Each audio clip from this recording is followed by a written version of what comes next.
तो अपने loss recover करने के लिए रेडी हो जाओ, क्योंकि मैं अपने सब्सक्राइब करके लाया हूँ एक और ज़बरदस्त स्ट्रेटेजी जो कि बहुत ही प्रॉफिटेबल है। तो ये तो सबको पता होगा कि ट्रेंडिंग डे जब भी आता है तो बहुत बड़े बड़े प्रॉफिट होते हैं, लेकिन बहुत सारे लोगों को बड़े बड़े प्रॉफिट नहीं मिलते, क्योंकि वो अपना ट्रेड जो होता है ट्रेंडिंग डे के दिन होल्ड नहीं कर पाते, क्योंकि उनको पता ही नहीं रहता कि आज ट्रेंडिंग डे है कि नहीं। तो इस वीडियो में मैं आपको बताऊंगा कि ट्रेंडिंग डे किस तरीके से पहचानते हैं और अपना ट्रेड जो होता है उसको किस तरीके से होल्ड करते हैं। तो ट्रेंडिंग डे आने से पहले बहुत ही इसमें एक सिंपल लॉजिक है। ट्रेंडिंग डे आने से पहले एक दिन पहले हमको यहाँ पर एक साइडवेज डे मिलता है, ठीक है, जिस तरीके से यहाँ पे मैं दिखा रहा हूँ साइडवेज डे मिलता है, और वो एक बॉक्स में चला जाता है। तो नेक्स्ट डे जब भी वो अपसाइड या डाउन साइड में ब्रेकआउट करता है तो हमको एक ट्रेंडिंग डे मिलता है, ठीक है। ये तो सिंपल लॉजिक हो गया, लेकिन इसमें ट्रेड कैसे करें ये मैं आपको बताता हूँ। इसके लिए हम चलते हैं चार्ट के ऊपर। तो ये निफ्टी का चार्ट है, इसमें मैं आपको बताऊंगा कि ट्रेंडिंग डे किस तरीके से पहचाना जाता है। तो उसके लिए हम दो इंडिकेटर की हेल्प लेने पड़ेगी। तो फर्स्ट इंडिकेटर है हमारा यहाँ पे सीपीआर, और सेकंड इंडिकेटर है हमारा यहाँ 20 MA का मूविंग एवरेज। दोनों इंडिकेटर आपको ट्रेडिंग व्यू पे फ्री में मिल जाएंगे। यहाँ पर अगर आप टाइप कर दोगे सीपीआर तो इसमें अगर आप डालोगे सीपीआर तो आपको इस तरीके से बहुत सारे इंडिकेटर मिलेंगे। मैं यहाँ पे ये और ये वाला इंडिकेटर यूज करता हूँ, जैसे कि आप देख सकते हो। मैं आपको दिखा देता हूँ सीपीआर और मूविंग एवरेज, यहाँ पे दोनों यहाँ पे इंडिकेटर मैंने यहाँ पे लगाया है। मूविंग एवरेज में मैंने यहाँ पे सिर्फ 20 वाला मूविंग एवरेज यहाँ पे मैंने ऐड करके रखा हुआ है, और सीपीआर की जो सेटिंग है यहाँ पर मैंने सब यहाँ पे R1 R ये S1 सब डिसेबल रखा है, सिर्फ सीपीआर को यहाँ पे अनेबल किया है। जो लोगों को ये सब पता है वो लोग वीडियो को थोड़ा स्किप कर सकते हैं, ये मैं उनको बता रहा हूँ जो लोगों को इंडिकेटर के बारे में नहीं पता। तो ये दो इंडिकेटर है मूविंग एवरेज और सीपीआर, इसकी हमको हेल्प लेनी पड़ेगी। तो सबसे पहले इसमें बहुत बड़ा रोल निभाता है यहाँ पे सीपीआर। तो सीपीआर हमको क्यों लगता है, क्योंकि सीपीआर में हमको एक कंडीशन यहाँ पे मिल जाती है जिसको बोलते हैं नैरो सीपीआर। तो फर्स्ट कंडीशन मैंने आपको बताई, यहाँ पे साइडवेज दिन चाहिए रहता है। तो सेकंड डे जैसे ही स्टार्ट होता है तो हमको यहाँ पर सीपीआर के अंदर ये नैरो नैरो मतलब ये जो यहाँ पे लाइन दिख रहा है यहाँ पे ये छोटा छोटा हो जाता है। अगर हम पिछला देखेंगे तो यहाँ पे देखो बहुत बड़ा बड़ा यहाँ पे लाइन बहुत दूर दूर चला गया है, ठीक है। तो इसको वाइड सीपीआर बोलते हैं। उसके बाद हमको यहाँ पे नैरो सीपीआर मिलता है। जब भी साइडवेज होता है उसके नेक्स्ट डे हमको यहाँ पे नैरो सीपीआर मिलता है। तो फर्स्ट कंडीशन हो गया साइडवेज, सेकंड कंडीशन हो गया नैरो। दो कंडीशन होने के बाद हम वेट करेंगे तीसरे दिन की मार्केट का जो प्राइस होता है वो कहाँ पर ओपन हो रहा है, वो हमें चाहिए। तीसरा कंडीशन सीपीआर के आसपास ही इसका प्राइस ओपन होना चाहिए, या तो सीपीआर को टच करके ऊपर निकल जाए या फिर ये यहीं पे रुक के ऊपर निकल जाए। तो ये हमारा होता है तीसरा कंडीशन। ये तीन कंडीशन अगर हमको जिस दिन मिल जाएगा उस दिन हमको पता चलेगा कि ट्रेंडिंग डे मिलता है कि नहीं। तो ये तीन कंडीशन जैसे कि यहाँ पे फुलफिल हो रहा है, साइडवेज, नैरो, सीपीआर, और ये प्राइस हो गया सीपीआर के आसपास यहाँ पे क्लोज हुआ और यहाँ से ये ऊपर निकल गया। तो जब ये ऊपर निकल गया तो अभी हमको कंफर्म हो रहा है कि मार्केट ट्रेंडिंग जा सकता है। तो ये तो अभी तीन पता चल गया, लेकिन एंट्री कहाँ पे ले। तो जैसे कि यहाँ पे देखो मैंने एरो लगा के रखा है, ये मूविंग एवरेज जो है अपना 20 MA का। जब भी मार्केट यहाँ पर ये तीन कंडीशन खत्म होने के बाद है ना, हमको बस वेट करना है, ठीक है। यहाँ पे घाई में आप कोई भी एंट्री नहीं करना है, क्योंकि यहाँ पे अगर एंट्री करेंगे तो ये नीचे घूम के स्टॉप लॉस भी खा सकता है। लेकिन तो ये तीन कंडीशन तो फुलफिल हो गई। अब बात आती है एंट्री की सबसे मेन पॉइंट। तो जहां पर हम एंट्री करेंगे और उस ट्रेल को होल्ड करेंगे तो उसके लिए हम यूज करेंगे 20 का मूविंग एवरेज। सिंपल तरीके से देखो, मार्केट जब भी यहाँ से ऊपर निकल जाता है तो वो एक पुल बैक देता ही है, वो सीधा 90 डिग्री ऊपर नहीं जाएगा, वो पुल बैक देता ही है। तो जब ये पुल बैक देगा और 20 MA के पास जब भी ये रिजेक्शन लेगा, ठीक है, 20 MA के पास जब ये रिजेक्शन लेगा, अगर ये ट्रेंडिंग डे है तो ये ऊपर ही निकलेगा, तो हमारा एंट्री भी यहीं पर ही बनता है।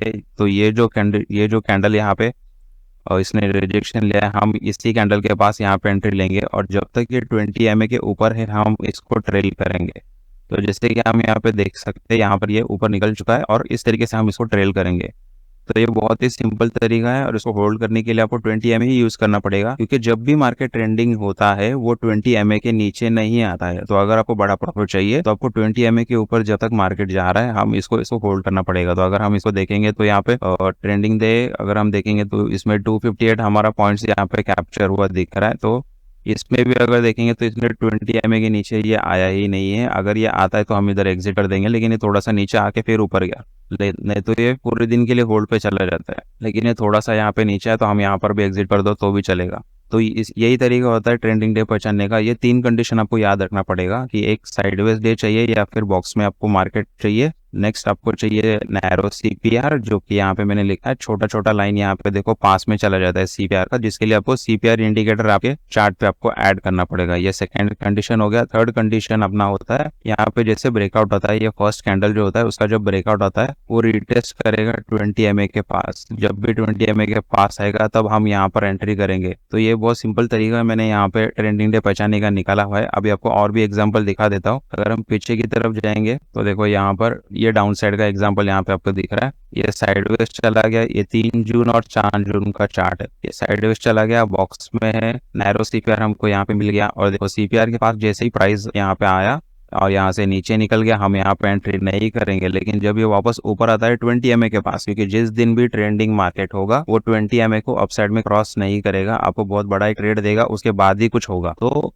जैसे 20 MA के पास आया, ये नीचे निकल गया। अगर हम इसमें डाउन साइड में ट्रेड डालेंगे इस कैंडल के पास में, जैसे इसने यहाँ पे रिजेक्शन लिया और यहाँ पर इतना बड़ा ट्रेड देखो यहाँ पर जा रहा है। लेकिन अगर हम देखेंगे हमारा ट्रेलिंग एसएल इस जगह पे जाता है जहाँ पर मूविंग एवरेज क्रॉस हुआ है, तो भी हमको यहाँ पर हम देखेंगे तो 800 पॉइंट हमको निफ्टी में यहाँ पे मिल रहे हैं। अगर हम और बैक टेस्ट करते हैं पीछे के साइड में, और मैं आपको दिखा देता हूँ 24-27 का चार्ट है, यहाँ पर देखो साइडवेज है। तो ये दो चार्ट है, ये मैं आपको नेक्स्ट वीडियो में बताऊंगा, क्योंकि इसको ट्रेड करना थोड़ा सा डिफिकल्ट है। ये जो अभी तक मैंने बताया वो थोड़ा सिंपल तरीका है, लेकिन इसमें भी हम देखेंगे तो काफी अच्छा पॉइंट है। लेकिन हम इसको भी कैप्चर कर सकते हैं सीपीआर के साथ, क्योंकि ये सीपीआर के और नैरो सीपीआर के साथ में ये रिया कर रहा है। लेकिन ये मैं नेक्स्ट वीडियो में बताऊंगा। अगर अब इसको मैं बता दिया तो कंफ्यूजन हो जाएगा, तो इसको मैं अभी स्किप कर देता हूँ। अब अगर हम और नीचे जाते हैं तो ये देखो, ये सबसे बड़ा हमको यहाँ पे ट्रेड दिख रहा है साइडवेज 22 मई का और 23 मई का। ठीक है, साइडवेज चला गया एक दिन पहले,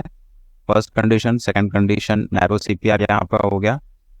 तीसरा कंडीशन जो प्राइस है वो सीपीआर के पास में यहाँ पे ओपन हुआ यार, यहाँ पे उसने ब्रेकआउट दे दिया फर्स्ट कैंडल का। ब्रेकआउट देने के बाद हमको ट्रेड नहीं करना है, हमको वेट करना है। हम ट्रेड कहाँ पर करेंगे, जब ये मूविंग एवरेज के पास में आएगा। जैसे ही ये मूविंग एवरेज के पास यहाँ पर आ गया है, हम यहाँ पे लॉन्ग पोजिशन बनाएंगे इसी कैंडल के साथ। इस कैंडल के साथ हम यहाँ पे लॉन्ग पोजिशन बनाते हैं, और जब तक यहाँ पर देखो, अरे बाप रे, ये तो पूरा दिन चलता रहा है। ये देखो पूरा दिन ये ऊपर निकल गया। जैसे कि मैंने बताया, जो इस दिन ट्रेंडिंग डे होता है, जो प्राइस होता है वो 20 MA को क्रॉस नहीं करता। और ये मैंने स्टॉक्स में भी बैकटेस्ट किया हुआ है। अगर आपको निफ्टी बैंक निफ्टी में आप ट्रेड नहीं करते, ऑप्शन ट्रेडिंग नहीं करते, तो आप इसको स्टॉक्स में भी यहाँ पे इसको अप्लाई कर सकते हो। जैसे कि मैंने यहाँ पे हमको दिखा देता हूँ, रिलायंस में मैंने यहाँ पे चेक किया था। इसको मैं जरा रीसेट करता हूँ। देखो रिलायंस में भी मैंने यहाँ पे देखा था, ये साइडवेज हो गया, बॉक्स में है, नैरो सीपीआर बन गया। और उसके बाद सीपीआर के पास जैसे ये आया, यहाँ पे इसने ब्रेकआउट दिया, तीसरी कंडीशन हो गई। फिर चौथा अपना एंट्री पॉइंट यहाँ पे देखो, जैसे ही मूविंग एवरेज के पास में आया, रिजेक्शन लिया और ये ऊपर निकल गया। हम इसको भी देख सकते हैं।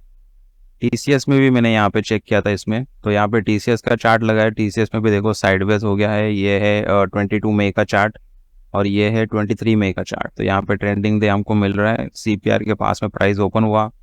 First condition sideways, second condition narrow, third condition CPR के पास में यहाँ पे प्राइस ओपन हुआ, ब्रेकआउट दिया, फिर एंट्री पॉइंट मूविंग एवरेज के पास में आया और हम यहाँ पे लॉन्ग पोजीशन बना रहे हैं। तो ये बहुत ही सिंपल स्ट्रेटेजी है। इससे मेरे को तो लगता है आपके सारे लॉस रिकवर भी हो जाएंगे, क्योंकि इसमें बहुत बड़े बड़े ट्रेड मिलते हैं और यहाँ पे काफ़ी अच्छे तरीके से आप ट्रेलिंग भी कर सकते हो 20 MA की मूविंग एवरेज के साथ में। इसको अगर हम देखेंगे तो देखो, मैंने इसको SBI में भी यहाँ पे एंटर चेक किया था। इसको SBI में भी मैं आपको दिखा देता हूँ। ये देखो SBI में मैंने इसको बैक टेस्ट किया था। तो ऐसे बहुत सारे हैं, आप खुद से एक बार बैक टेस्ट करके देखो तो आपको कॉन्फिडेंस आएगा। देखो साइडवेज है, सीपीआर के पास में ये प्राइस आया, यहाँ पे रिजेक्शन लेके नीचे आया और 20 MA के पास जैसे आया, यहाँ पर हम इसको एंट्री करेंगे और 20 MA मूविंग एवरेज के साथ इसको हम ट्रेल करेंगे, ताकि आपको बड़ा प्रॉफिट हो। तो ट्रेड करने से पहले आप एक बार बैक टेस्ट जरूर कर लेना। वीडियो अच्छी लगी तो प्लीज़ लाइक एंड सब्सक्राइब करना, और अगर आपके कोई क्वेश्चन हो तो वीडियो के कमेंट में कमेंट कर दो, मैं ज़रूर रिप्लाई करूँगा। और अगर आपको ये वीडियो अभी भी नहीं समझी या फास्ट चली गई तो इसको कमेंट करो, मैं थोड़ा स्लो में बनाने को ट्राई करूँगा। और इसका पार्ट 2 भी मैं इसका बनाने वाला हूँ, जिसमें कभी कभी स्टॉप लॉस जाने के बाद हम री एंट्री कैसे करें वो मैं बताऊँगा। तो वीडियो अच्छी लगी तो प्लीज़ लाइक एंड सब्सक्राइब करना। मिलते हैं नेक्स्ट वीडियो में। Thank you for watching.